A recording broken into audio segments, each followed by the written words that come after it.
Hello everyone, it's Mike Levin, Wednesday, October 30th, 2019. On my way into, can't really see it there, but the Emerald City. And I thought I'd use this video to go over some real technical stuff going on inside of the long-lived Pipulate repo in GitHub that I've created, and which has undergone several iterations of evolving.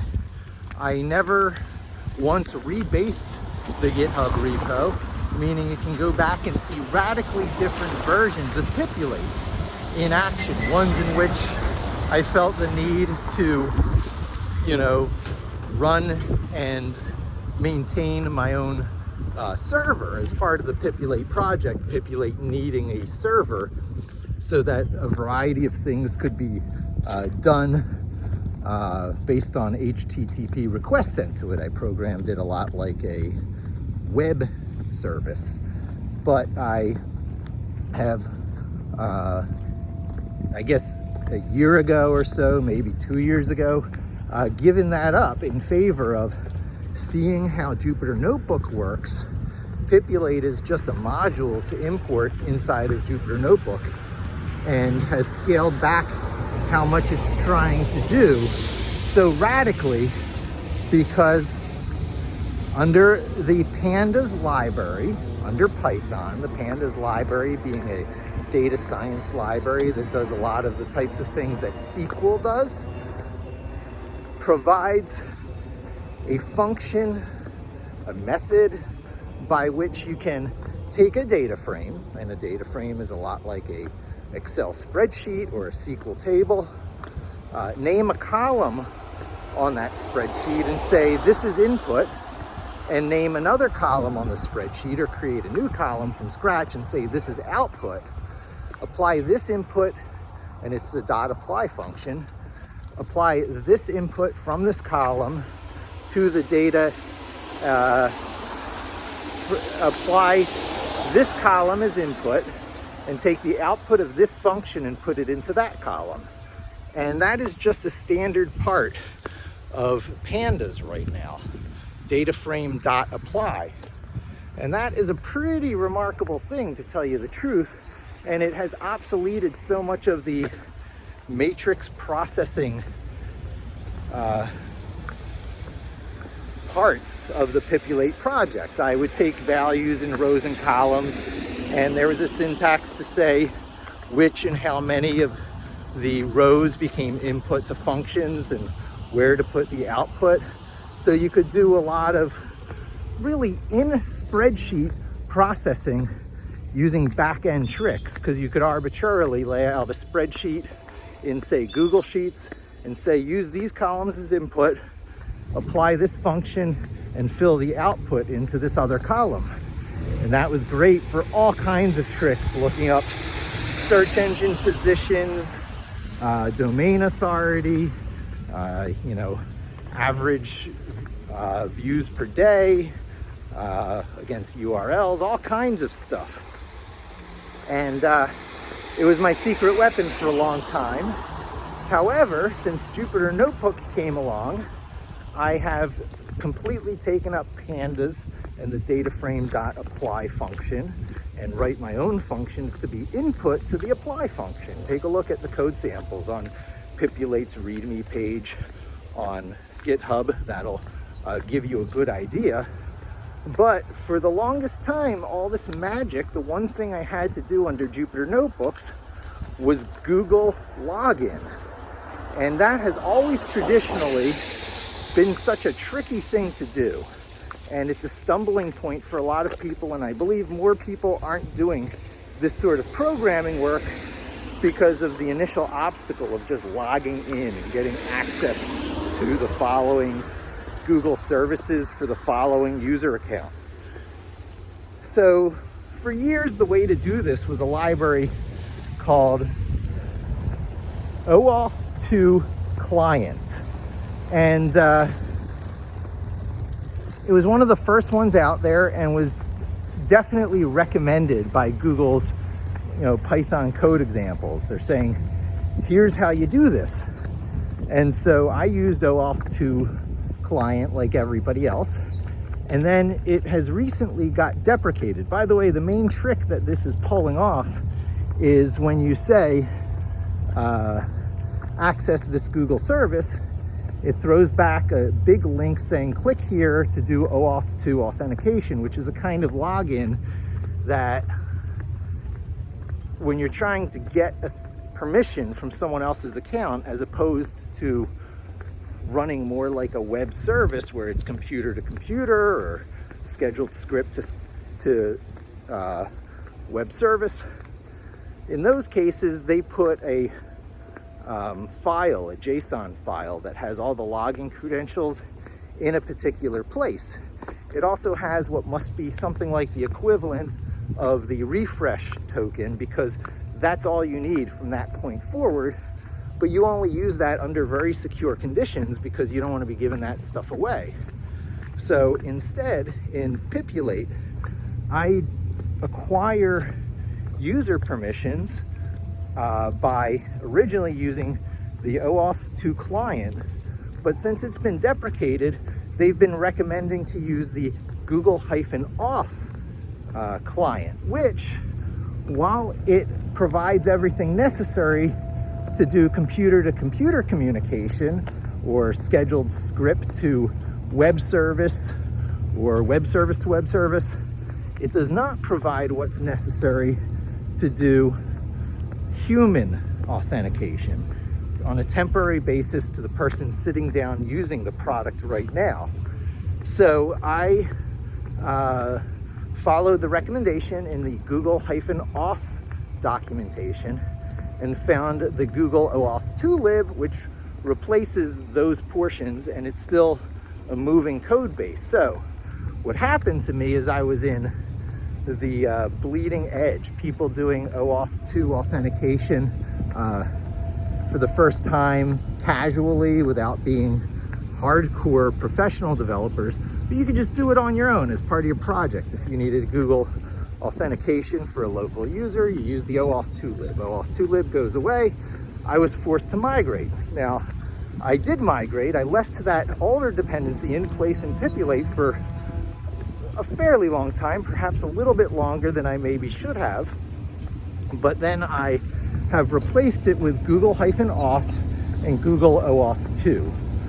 Problem solved, end of story. Well, not entirely, because the other libraries I'm using to make Pipulate work, one is GSpread for Google Spreadsheets. Let me see if I've got that right, because there's a couple different names.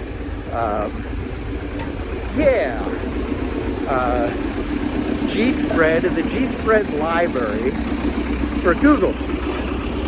And that had also encouraged the use of OAuth2 lib, but I learned how to use the new credentials objects created by OAuth2 to connect it back to GSpread. But that was just the first of my issues, to make Google authentication continue to work with my old GitHub package. The second was the fact that there's another piece in there that actually is technically well, it's not technically deprecated. It's being kept alive in GitHub as if it were an active project, maintained and supported, and that is httplib2. Now, while I could get rid of OAuth2 client as a dependency of Pipulate and replace it with stuff that's actively supported and developed, I could not do that with httplib2 because that is still a requirement of GSpread. Now, GSpread is a little bit long in the tooth as one of the intermediary libraries that sits between Google Data API that used to be GData way before the Google Developer Console. That's how long I've been around. Before there was a developer console, there were a few APIs used to do neat tricks of automation against Google Sheets. And one of them was GData.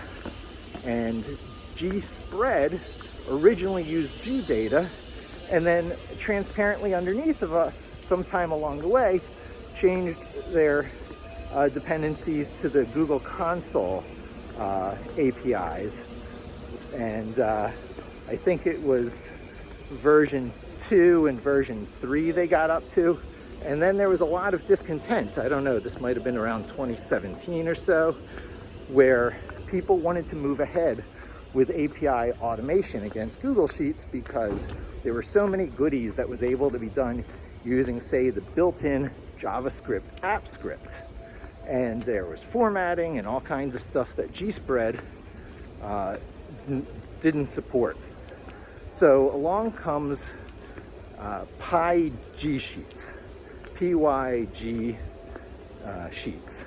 And that's a new library that can potentially replace GSpread, except for the fact that its API, its way it takes input parameters to do stuff is different.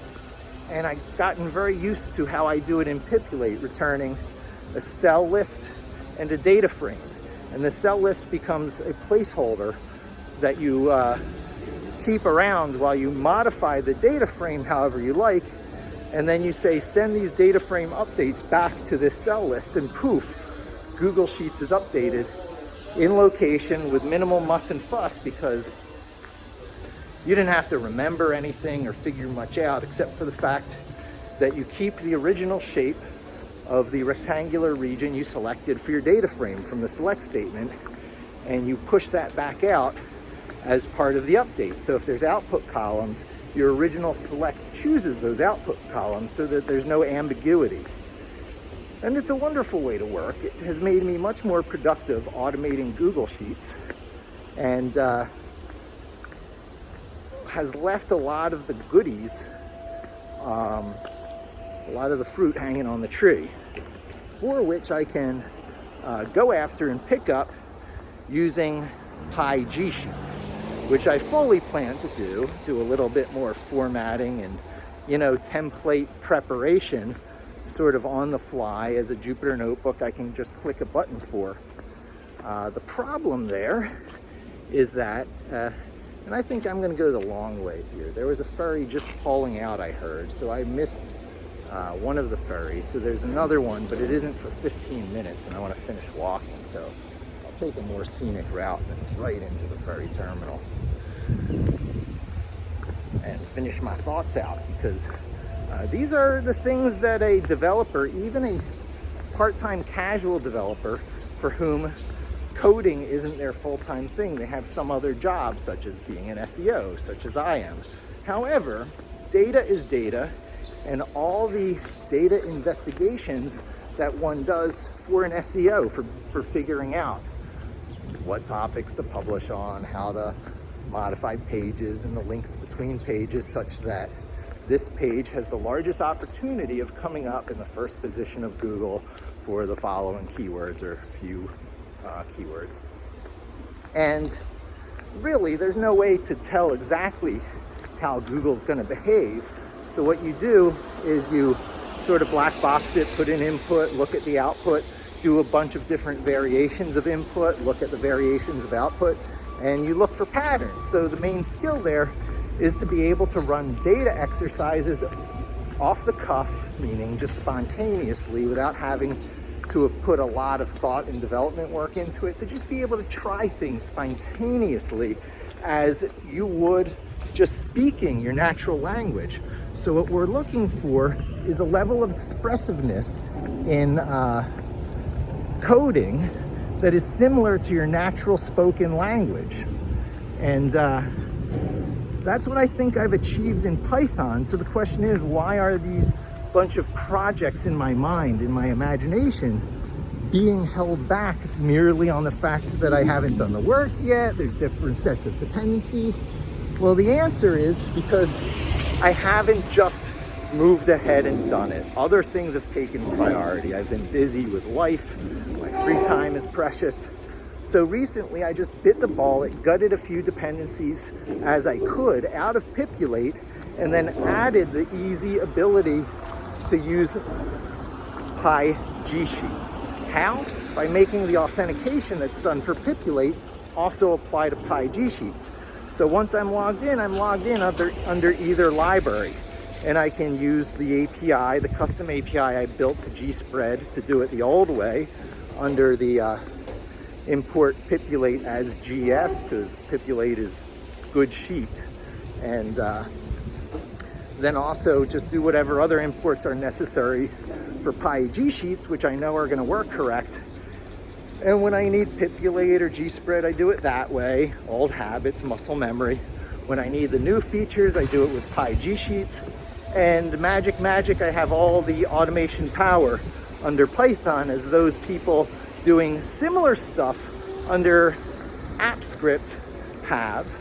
But with AppScript, you either need to embed it into your files, so it becomes a maintenance nightmare. It's better to do this stuff in Python on the back end. Or your other option is to create web functions, which is under the Google Cloud Platform, which is a fair option. But now you're doing all this proprietary stuff and instead of staying in the free and open source world where you can apply what you know to other similar situations. Oh, I see a ferry emptying out, so there's probably one boarding now. I'm gonna pick up my pace, hop on this ferry, and continue this on some later time. Anyway, happy Halloween if I don't make another video before then. Thanks for joining me. Hope to see you again soon. And don't forget to subscribe.